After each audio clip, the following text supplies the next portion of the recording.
നമസ്കാരം. ഈ അടുത്ത സമയത്ത് എന്നോട് ഒരു വ്യക്തി ചോദിച്ചു, ചേട്ടാ, ഞാൻ കുറേയേറെ നാളുകളായിട്ട് ഷുഗറിന് മരുന്ന് കഴിക്കുന്നുണ്ട്. പക്ഷേ എനിക്ക് അന്നും ഇന്നും അറിയില്ല ഈ ഷുഗർ എന്ന് പറയുന്ന രോഗം എന്താണ്. ഞാനൊരിക്കൽ ആശുപത്രിയിൽ എന്തോ ആവശ്യത്തിന് പോയപ്പോൾ എൻ്റെ രക്തം അവർ പരിശോധിച്ചിട്ട് പറഞ്ഞു, നിങ്ങൾക്ക് ഷുഗറുണ്ട്, അതുകൊണ്ട് നിങ്ങൾ മരുന്ന് കഴിക്കണം. എനിക്ക് ആ സമയത്ത് യാതൊരു വിധമായിട്ടുള്ള ആരോഗ്യ പ്രശ്നവുമില്ല.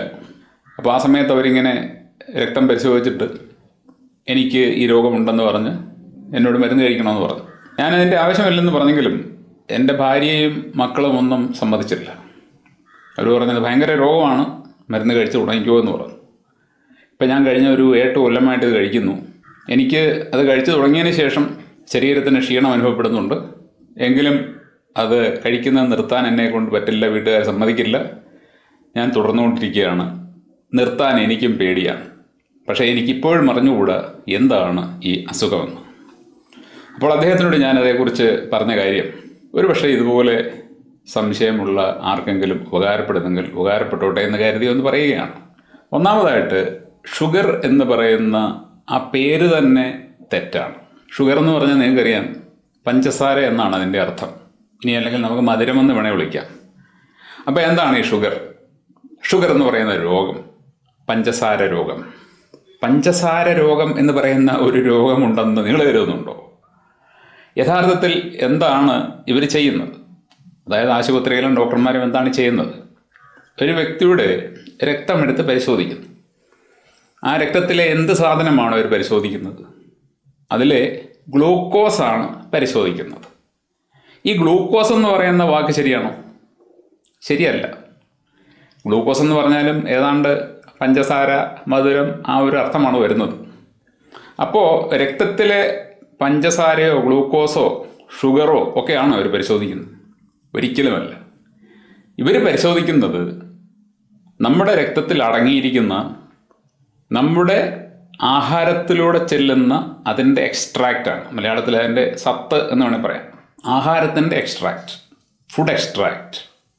നമ്മൾ കഴിക്കുന്ന ഭക്ഷണം ശരീരം പ്രോസസ്സ് ചെയ്ത്, ദഹന വ്യവസ്ഥയിലൂടെ പ്രോസസ്സ് ചെയ്ത് രക്തത്തിൽ കലർത്താൻ പാകത്തിലാക്കിയെടുക്കുന്ന ഒരു വസ്തുവാണ് നമ്മൾ ഈ പറയുന്ന ഗ്ലൂക്കോസ് അഥവാ ആഹാരത്തിൻ്റെ സത്ത്. അതിനെ ഗ്ലൂക്കോസ് എന്ന് എന്തുകൊണ്ട് വിളിക്കുന്നു എന്നെനിക്ക് അറിഞ്ഞുകൂടാ. തൽക്കാലം നമുക്കും അങ്ങനെ തന്നെ വിളിക്കാം. പകരം ഒരു വാക്ക് കണ്ടുപിടിച്ച് പറയാനൊക്കെ ബുദ്ധിമുട്ടായതുകൊണ്ട് തൽക്കാലം ഗ്ലൂക്കോസ് എന്ന് തന്നെ ഇരുന്നോട്ടെ. അപ്പോൾ ഈ ആഹാരത്തിൻ്റെ സത്തിൻ്റെ അളവാണ് യഥാർത്ഥത്തിൽ ഷുഗർ എന്ന പേരിൽ നടക്കുന്ന പരിശോധന. നമ്മൾ കഴിക്കുന്ന ആഹാരത്തെ ശരീരം ഗ്ലൂക്കോസായിട്ടും കൊളസ്ട്രോളായിട്ടും മാറ്റുന്നു. അങ്ങനെ മാറ്റിയെങ്കിൽ മാത്രമേ ശരീരത്തിന് അത് ഉപയോഗിക്കാൻ പറ്റുകയുള്ളൂ. അതുകൊണ്ടാണ് അങ്ങനെ മാറ്റുന്നത്. നമ്മൾ ഇഡ്ഡലി കഴിച്ചു കഴിഞ്ഞാൽ ഇഡ്ഡലി ആസിറ്റീസ് ശരീരത്തിന് ഉപയോഗിക്കാൻ പറ്റത്തില്ല. കോഴിമുട്ട കഴിച്ചു കഴിഞ്ഞാൽ കോഴിമുട്ട അതേപടി ശരീരത്തിന് ഉപയോഗിക്കാൻ പറ്റത്തില്ല. അത് ദഹന വ്യവസ്ഥയിലൂടെ കടന്നുപോയി അതിൽ നിന്നും വേണ്ടാത്തതൊക്കെ പുറന്തള്ളി വേണ്ടത് ശരീരത്തിന് ഉപയോഗിക്കത്തക്കതുപോലെ ആക്കി മാറ്റി രക്തത്തിലൂടെ കോശങ്ങളിലേക്ക് എത്തിക്കുന്ന പരിപാടിയാണ്. അപ്പോൾ അതിലെ ഒരു സാധനമാണ് ഈ ഗ്ലൂക്കോസ്. ഇത് പ്രധാനമായിട്ടും നമ്മൾ കഴിക്കുന്ന അരി, ഗോതമ്പ്, അങ്ങനെയുള്ള ധാന്യവർഗ്ഗങ്ങളിൽ നിന്നും കിഴങ്ങ് വർഗ്ഗങ്ങളിൽ നിന്നും ഒക്കെയാണ് നമുക്ക് കിട്ടുന്നത്. നമ്മുടെ ശരീരത്തിൻ്റെ ഊർജത്തിൻ്റെ ഏറ്റവും പ്രധാനപ്പെട്ട ഘടകം ഇതാണ്. ഇതില്ലെങ്കിൽ നമുക്ക് ഊർജം കിട്ടില്ല. അപ്പോൾ ഇങ്ങനെ നമ്മുടെ ശരീരത്തിലെ, നമ്മുടെ നിലനിൽപ്പിന് തന്നെ ആധാരമായ ആഹാരത്തിൻ്റെ സത്തിനെ അളന്ന് നോക്കിയിട്ട് അത് കൂടി നിൽക്കുന്നതാണ്, അല്ലെങ്കിൽ അത് കൂടി നിൽക്കുന്നത് ഒരു രോഗമാണെന്ന് പറയുകയും അത് കുറയാൻ വേണ്ടി മരുന്ന് തരികയും ചെയ്യുന്ന പരിപാടിയാണ് ഇപ്പോൾ നടന്നുകൊണ്ടിരിക്കുന്നത്. ഈ ആഹാരത്തിൻ്റെ സത്ത് നമ്മുടെ രക്തത്തിൽ കുറഞ്ഞു കഴിഞ്ഞാൽ നമുക്ക് ആരോഗ്യം കുറയും. അത് കൂടിക്കഴിഞ്ഞാൽ അത് രോഗമായിട്ട് മാറും എന്ന് പറയുന്നത് എന്തിൻ്റെ അടിസ്ഥാനത്തിലാണെന്ന് നിങ്ങൾ സ്വയം ചിന്തിച്ച് നോക്കുക. അതായത് നിങ്ങളുടെ രക്തത്തിൽ ആഹാരത്തിൽ നിന്നുമുള്ള സത്ത് അഥവാ ഗ്ലൂക്കോസ് കുറഞ്ഞാൽ നിങ്ങൾക്ക് ആരോഗ്യം കുറയും, നിങ്ങൾക്ക് നല്ല ക്ഷീണമുണ്ടാകും, നിങ്ങൾക്ക് സാധാരണ മട്ടിൽ എന്ന പോലെ ജോലി ചെയ്യാൻ പറ്റില്ല. അതിപ്പോൾ അറിയണമെന്നുണ്ടെങ്കിൽ ഒരു ദിവസം ഭക്ഷണം കഴിക്കാതിരുന്നാൽ മതി. ഇപ്പോൾ റമസാൻ ടൈമാണ്, അതുപോലെ തന്നെ ക്രിസ്ത്യാനികളുടെ വലിയ നോമ്പ് സമയമാണ്. ഈ സമയത്തൊക്കെ ഉപവസിക്കുന്ന ആൾക്കാരുണ്ട്. ഈ ഉപവസിക്കുന്ന സമയത്ത് അവരുടെ അവസ്ഥ നിങ്ങൾ കാണും. അവർ തളർന്നിരിക്കുകയാണ്. ആഹാരം കഴിക്കാതിരിക്കുന്നതുകൊണ്ട് അവർ ശരീരം തളർന്നിരിക്കുന്നു. കാര്യം അവരുടെ രക്തത്തിൽ ഗ്ലൂക്കോസ് വേണ്ട അളവിലില്ല. ആഹാരം ചെല്ലാത്തത് കൊണ്ട് അത് കിട്ടുന്നില്ല. അതുകൊണ്ടാണ് അവർക്ക് ക്ഷീണം. അപ്പോൾ ആ സാധനമാണ് നമ്മളെ ഓജസ്സോടെ നിലനിർത്തുന്നത്. അപ്പം നമ്മളെ ഓജസ്സോടെ നിലനിർത്തുന്ന സാധനം കൂടിക്കഴിഞ്ഞാൽ അതൊരു രോഗമാണെന്ന് ഈ വൈദ്യശാസ്ത്രം പറയുന്നുണ്ടെങ്കിൽ അതെങ്ങനെയാണ് രോഗമായിട്ട് മാറുന്നതെന്ന് അവർ വ്യക്തമാക്കണം. അവരതൊരിക്കലും ഒരിടത്തും വ്യക്തമാക്കിയിട്ടില്ല. ഒരടിസ്ഥാനവുമില്ലാത്ത ചില കാര്യങ്ങൾ പറയുമെന്നല്ലാതെ ഇങ്ങനെ ആഹാരത്തിൻ്റെ സത്ത് രക്തത്തിൽ കൂടി വന്നു കഴിഞ്ഞാൽ അത് ഏത് രൂപത്തിൽ ഏത് തരത്തിലാണ് രോഗമായിട്ട് മാറുന്നതെന്ന് ഇന്നേ വരെ ആരും പറഞ്ഞിട്ടില്ല, ആർക്കും പറയാനും പറ്റില്ല. അങ്ങനെ നമ്മുടെ രക്തത്തിൽ ഈ ആഹാരത്തിൻ്റെ സത്തോ അല്ലെങ്കിൽ ഗ്ലൂക്കോസോ കൂടി നിൽക്കുന്നതല്ല യഥാർത്ഥത്തിൽ ഇതുമായിട്ട് ബന്ധപ്പെട്ട രോഗമായ പ്രമേഹം എന്ന രോഗം. പ്രമേഹം എന്ന് പറയുന്ന ഒരു രോഗമുണ്ട്. അതെന്താണെന്ന് അറിഞ്ഞു കഴിഞ്ഞെങ്കിൽ മാത്രമേ നമുക്ക് ഈ ഷുഗർ രോഗത്തിൻ്റെ തട്ടിപ്പ് മനസ്സിലാവുകയുള്ളൂ. പ്രമേഹം എന്ന് പറയുന്നത് നമ്മൾ ഇങ്ങനെ കഴിക്കുന്ന ആഹാരം ഗ്ലൂക്കോസോ കൊളസ്ട്രോളോ ഒക്കെ ആയിട്ട് മാറിക്കഴിഞ്ഞാലും അതുമൂലം നമുക്ക് ഊർജം ലഭിക്കണമെങ്കിൽ, നമ്മുടെ ശരീരത്തിന് കരുത്ത് ലഭിക്കണമെങ്കിൽ, അത് നമ്മുടെ കോശങ്ങൾക്ക് സ്വീകരിക്കാൻ കഴിയണമെങ്കിൽ മെറ്റാബോളിസം എന്ന് പറയുന്ന ഒരു പ്രോസസ്സിന് അത് വിധേയപ്പെടണം. മെറ്റാബോളിസം. ഇപ്പോൾ ഗ്ലൂക്കോസ് നമ്മുടെ ശരീരത്തിൽ ആവശ്യത്തിലേറെ ഉണ്ടെങ്കിലും കൊളസ്ട്രോൾ ആവശ്യത്തിലേറെ ഉണ്ടെങ്കിലും നമുക്ക് അതുകൊണ്ട് ഊർജം കിട്ടണമെന്നില്ല. നമുക്ക് ഊർജവും കരുത്തും കിട്ടുന്നത് അത് മെറ്റാബോളിസത്തിന് വിധേയപ്പെടുമ്പോഴാണ്. മെറ്റാബോളിസം അതിൻ്റെ മലയാളമായിട്ട് ഞാൻ അറിഞ്ഞിരിക്കുന്നത് ചയാപചയ പ്രവൃത്തി എന്നോ മറ്റോ ആണ്. അപ്പോൾ അത് ഊർജമാക്കി ശരീരം മാറ്റിക്കഴിയുമ്പോഴാണ് നമ്മുടെ കോശങ്ങൾക്ക് ആരോഗ്യം കിട്ടുന്നത്, നമ്മുടെ ശരീരത്തിന് ആരോഗ്യം കിട്ടുന്നത്. നമ്മൾ കഴിക്കുന്ന ആഹാരം ഊർജമായിട്ട് മാറാതെ വരുന്ന അത്യപൂർവമായ ഒരു പ്രതിഭാസമാണ് പ്രമേഹ രോഗം. 1,00,000 ഒരാൾക്ക് പോലും ആ രോഗമുണ്ടോ എന്ന് എനിക്ക് അറിഞ്ഞുകൂടാ. കാരണം അത്യപൂർവമാണ്. നിങ്ങൾ ആഹാരം കഴിച്ചു കഴിഞ്ഞാൽ അതുമൂലം നിങ്ങൾക്ക് ഊർജം കിട്ടുന്നുണ്ടോ എന്നറിയാൻ ഒരിടത്തും ഒരു ലാബിലും പോയി പരിശോധിക്കേണ്ട കാര്യമില്ല. നിങ്ങൾക്ക് സ്വയം അതറിയാം. നിങ്ങൾ ഒരു നേരം ആഹാരം കഴിക്കാതിരിക്കുക. വിശക്കും, കഴിക്കരുത്. നല്ലപോലെ വിശക്കും. അങ്ങനെ നല്ലപോലെ വിശന്ന് നിങ്ങൾ ക്ഷീണിച്ചിരിക്കുന്ന സമയത്ത് ആഹാരം കഴിക്കുക. ആഹാരം കഴിച്ചു കഴിയുമ്പോൾ നിങ്ങൾക്ക് ആ വിശന്നിരുന്ന സമയത്തേക്കാൾ ഊർജം അനുഭവപ്പെടുന്നുണ്ടെങ്കിൽ, അതായത് നിങ്ങൾ ആഹാരത്തിലൂടെ എനർജി കിട്ടുന്നുണ്ടെങ്കിൽ നിങ്ങളുടെ ശരീരത്തിൽ മെറ്റാബോളിസം നടക്കുന്നുണ്ട്. ഈ മെറ്റാബോളിസം നടക്കാതെ വരുന്ന സാഹചര്യമാണ് പ്രമേഹം. അത് വളരെ ഗുരുതരമായ ഒരു സാഹചര്യം തന്നെയാണ്. അപ്പോൾ ആ ഒരു സാഹചര്യത്തെ എങ്ങനെയാണ് ചികിത്സിക്കേണ്ടത് എന്നതുകൂടി നമ്മൾ നോക്കുമ്പോഴാണ് വീണ്ടും ഈ ഷുഗർ രോഗത്തിൻ്റെ തട്ടിപ്പ് നമുക്ക് മനസ്സിലാവുന്നത്. ഇവിടെ ഇപ്പോൾ ഒരു വ്യക്തിയുടെ ശരീരത്തിൽ ഈ പറയുന്ന ആഹാരത്തിൻ്റെ സത്ത് കൂടി നിൽക്കുമ്പോൾ അത് ഒരു രോഗമാണ് എന്ന് പറഞ്ഞുകൊണ്ട്, അങ്ങനെ കൂടി നിൽക്കുന്നത് ഒരു രോഗമാണെന്ന് പറഞ്ഞുകൊണ്ട് അയാൾക്ക് അത് കുറയാനായിട്ട് മരുന്ന് കൊടുക്കേണ്ട കാര്യമുണ്ടോ? ഇല്ല. അത് കുറയാനാണെന്നുണ്ടെങ്കിൽ അയാളോട് ഭക്ഷണം കുറച്ച് ക്രമീകരിക്കാൻ മാത്രം പറഞ്ഞാൽ മതി, വേറെ ഒന്നും എളിയണ്ട. അയാൾ വലിച്ചു വാരി തിന്നുന്നതൊക്കെ നിർത്തിയിട്ട് അല്പം കുറയ്ക്കുക. പെട്ടെന്ന് തന്നെ അയാളുടെ രക്തത്തിൽ അതിൻ്റെ മാറ്റമുണ്ടാകും. ഇനി അതൊരു രോഗമാണെങ്കിൽ അത് മരുന്ന് കൊടുത്ത് കുറയ്ക്കേണ്ട ഒരാവശ്യമില്ല.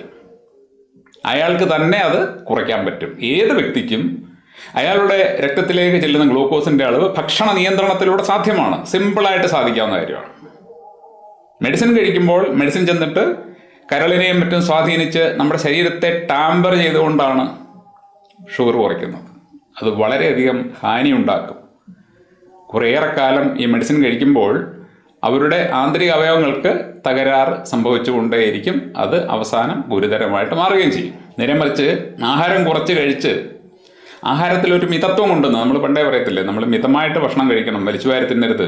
മിതമായിട്ട് ഭക്ഷണം കഴിച്ചു കഴിഞ്ഞാൽ അയാൾക്ക് യാതൊരു കുഴപ്പവും ഉണ്ടാവില്ല. വേണ്ടത്ര ആരോഗ്യമുണ്ടാകും, ആന്തരിക അവയവങ്ങൾക്ക് വേണ്ട വിശ്രമം കിട്ടും, ഒരു കുഴപ്പമില്ലാതെ അയാൾക്ക് ജീവിക്കാം. അത്ര തന്നെ ചെയ്യേണ്ട കാര്യമേ ഉള്ളൂ. അവിടെയാണ് ഈ മെഡിസിൻ കൊടുത്തിട്ട് അത് കുറയ്ക്കുന്നത്. അത് അപകടമാണ്. അങ്ങനെ കുറച്ചതുകൊണ്ട് ഗുണമുണ്ടോ? ഗുണമില്ല, ദോഷം മാത്രമേ ഉള്ളൂ. കാരണം രോഗം എന്ന് പറയുന്നത് ഈ രക്തത്തിൽ ആഹാരത്തിൻ്റെ സത്ത് കൂടി നിൽക്കുന്നില്ല. അതൊരു രോഗമല്ല, നമ്മുടെ തീറ്റി മൂലം ഉണ്ടാകുന്ന കാര്യമാണ്. രോഗമെന്നത് ഞാൻ പറഞ്ഞതുപോലെ മെറ്റാബോളിസം നടക്കാതെ വരുന്നതാണ്. മെറ്റാബോളിസം എന്തുകൊണ്ട് നടക്കാതെ വരുന്നു? അതിൻ്റെ കാരണമായിട്ട് വൈദ്യശാസ്ത്രം പറയുന്നത് പാൻക്രിയാസിൻ്റെ ഇൻസുലിൻ ഉത്പാദനത്തിലെ പ്രശ്നമാണ്. അതായത് പാൻക്രിയാസ് ഉണ്ടാക്കുന്ന ഇൻസുലിനാണ് ഈ ഗ്ലൂക്കോസിനെയും കൊളസ്ട്രോളിനെയും ഒക്കെ മെറ്റാബോളിസത്തിന് വിധേയപ്പെടുത്തി ഊർജം ഉത്പാദിപ്പിക്കുന്നത്. അപ്പോൾ ഇൻസുലിൻ വേണ്ടത്ര അളവിൽ ഒരാളുടെ ശരീരത്തിൽ ഉണ്ടാകുന്നില്ലെങ്കിൽ, അല്ലെങ്കിൽ ഉണ്ടാകുന്ന ഇൻസുലിൻ ഇഫക്റ്റീവ് അല്ലെങ്കിൽ അയാളുടെ ശരീരത്തിൽ മെറ്റാബോളിസത്തിൻ്റെ തകരാറുണ്ടാകും. ഇത് ഞാൻ പറഞ്ഞല്ലോ, ഈ മെറ്റാബോളിസത്തിൻ്റെ തകരാറ് 1,00,000 ഒരാൾക്ക് പോലും ഉണ്ടാകുന്നില്ല. 1,00,000 ഒരാൾക്ക് പോലും ഉണ്ടാകാത്ത ഒരു സംഭവമാണ്. അങ്ങനെ അത് ഉണ്ടാകുന്നുണ്ടെങ്കിൽ അവിടെ അതിൻ്റെ ട്രീറ്റ്മെൻറ്റ് എന്തായിരിക്കണം? ഇയാളുടെ രക്തത്തിലെ ഗ്ലൂക്കോസിൻ്റെ അളവ് കുറയ്ക്കലാണോ, അതോ പാൻക്രിയാസ് ശരിയായ രീതിയിൽ പ്രവർത്തിക്കുന്നതാണോ?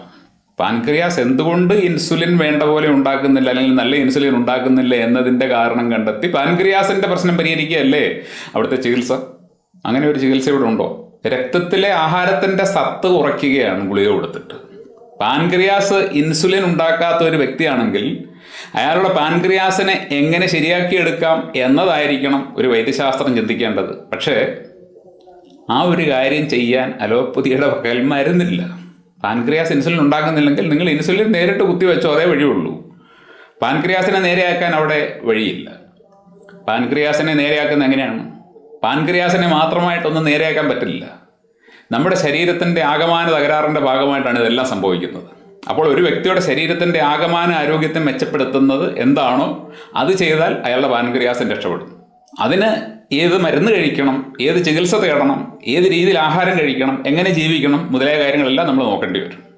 അങ്ങനെ നോക്കുമ്പോൾ നമ്മുടെ ശരീരത്തിൻ്റെ ആകമാന പ്രവർത്തനങ്ങൾ ശരിയായ രീതിയിൽ വരുമ്പോൾ പാൻക്രിയാസും ഹൃദയവും കരളും കിഡ്നി എല്ലാം ഒരേപോലെ തന്നെ ഹെൽത്തി ആവും. അപ്പോൾ അതൊരു മരുന്ന് കൊടുത്തല്ല നേടിയെടുക്കുന്നത്. ഒരു മരുന്ന് കൊടുത്ത് അത് സാധിക്കാനും പറ്റില്ല എന്നുള്ളത് നമുക്കറിയാം. ഏതെങ്കിലുമൊക്കെ മരുന്ന് ശരീരത്തിൻ്റെ മെച്ചപ്പെട്ട ആരോഗ്യത്തിനെ സഹായിക്കാനായിട്ടുണ്ടെങ്കിൽ ആ മരുന്നുകൾ നമുക്ക് കഴിക്കാം. അത് ഏത് വൈദ്യശാസ്ത്രത്തിൻ്റെ ആയാലും കഴിക്കാം, അലോപ്പതിയുടെ ആയാലും കഴിക്കാം, ആയുർവേദമായാലും ഹോമിയോപ്പതി ആയാലും ഏതിൻ്റേതും കഴിക്കാം. മൊത്തത്തിലുള്ള ശരീരത്തിൻ്റെ ആരോഗ്യം മെച്ചപ്പെടുമ്പോൾ ഞാൻ ഈ പറഞ്ഞതുപോലെ എല്ലാ അവയവങ്ങളുടെയും പ്രവർത്തനം കൃത്യമായിട്ട് നടക്കും. അപ്പോൾ ഇവിടെ പ്രമേഹ രോഗം എന്ന് പറയുന്നത് ഇതാണെങ്കിൽ, അത് വളരെ ചുരുക്കം ആൾക്കാർക്ക് മാത്രം സംഭവിക്കുന്നൊരു കാര്യമാണെങ്കിൽ അതിന് കൊടുക്കേണ്ട മരുന്ന് പാൻക്രിയാസിൻ്റെ കേപ്പബിലിറ്റി വർദ്ധിപ്പിക്കുന്ന, അല്ലെങ്കിൽ ശരീരത്തിൻ്റെ മൊത്തം ആരോഗ്യം മെച്ചപ്പെടുത്തുന്ന തരത്തിലുള്ള ഒരു ചികിത്സാ പദ്ധതി ആണെങ്കിൽ നിങ്ങൾ ആലോചിച്ച് നോക്കണം. നമ്മളുടെ ശരീരത്തിൽ മെറ്റാബോളിസം പ്രോപ്പറായിട്ട് നടക്കുകയും നമ്മൾ ആഹാരം കഴിച്ചാൽ അത് ഊർജ്ജമായിട്ട് മാറുകയും, എന്നാൽ നമ്മൾ കൂടുതൽ ആഹാരം കഴിക്കുന്നത് കൊണ്ട് രക്തത്തിൽ അല്പം ആഹാരത്തിൻ്റെ സത്ത് കൂടി നിൽക്കുകയും ചെയ്യുമ്പോൾ, അങ്ങനെ കൂടി നിൽക്കുന്നത് ഒരു രോഗമാണെന്ന് പറഞ്ഞ് അത് കുറയ്ക്കാനായിട്ട് മരുന്ന് കൊടുക്കുമ്പോൾ യഥാർത്ഥത്തിൽ അവിടെ രോഗമുണ്ടോ, രോഗം മാറ്റുകയാണോ, അതോ രോഗമില്ലാത്ത ഒരാളുടെ ശരീരത്തിലേക്ക് മരുന്നുകൾ കടത്തിവിട്ട് അയാളെ മെല്ലെ മെല്ലെ രോഗിയാക്കുകയാണോ? ആജീവനാന്തം അയാൾ ആ മരുന്ന് കഴിച്ചുകൊണ്ടേ ഇരിക്കണം എന്ന് പറയുമ്പോൾ അതൊരു തരം ട്രാപ്പല്ലേ? രോഗം പോലും ഇല്ലാത്ത ഒരാളെ പിടിച്ചു കൊടുക്കുന്ന ട്രാപ്പ്. അതുകൊണ്ട് പ്രമേഹ രോഗമെന്ന് പറയുന്നത് ഇതാണ്. നമ്മുടെ രക്തത്തിലെ ഗ്ലൂക്കോസ് എന്ന് പറയുന്നത് ഷുഗർ അല്ല. ഷുഗർ എന്ന് പറയുന്ന ആ പേര് തന്നെ, ഷുഗർ രോഗമെന്ന ആ പേര് തന്നെ തെറ്റാണ്. യഥാർത്ഥത്തിൽ പ്രമേഹം എന്ന് പറയുന്നത് വളരെ വിരളമായിട്ട് ചുരുക്കം ആൾക്കാർക്ക് മാത്രം ഉണ്ടാകുന്ന മെറ്റാബോളിക് ഡിസോർഡറാണ്. ആ മെറ്റാബോളിക് ഡിസോർഡർ ഉണ്ടെങ്കിൽ മാത്രമാണ് അയാൾക്ക് മെഡിസിനോ ട്രീറ്റ്മെൻറ്റോ കൊടുക്കേണ്ടത്. മെറ്റാബോളിക് ഡിസോർഡർ ഇല്ലാത്ത ആൾക്കാർക്ക് ആഹാരം കഴിച്ചു കഴിഞ്ഞാൽ അത് ഊർജ്ജമായിട്ട് പരിണമിച്ച് ആരോഗ്യം കിട്ടുന്ന, കരുത്ത് കിട്ടുന്ന ആൾക്കാർക്ക് ഒരു മരുന്നിൻ്റെയും ആവശ്യമില്ല എന്നുള്ളതാണ് റിയാലിറ്റി. എങ്കിലും ലോകം മുഴുവൻ പറഞ്ഞ് പ്രചരിപ്പിക്കുന്ന കാര്യങ്ങളൊക്കെ വിശ്വസിച്ച് ജീവിക്കുന്ന എന്നെ കേൾക്കുന്ന വ്യക്തികൾക്ക് ഞാനീ പറഞ്ഞത് ഒരു അറിവായിട്ടെടുക്കാം. അറിവായിട്ടെടുത്തിട്ട് നിങ്ങൾക്ക് സ്വയം ആലോചിക്കാം, സ്വയം അന്വേഷിക്കാം, സ്വയം വിലയിരുത്താം. ഇത് ഒരു മെഡിക്കൽ അഡ്വൈസ് അല്ല. Thank you.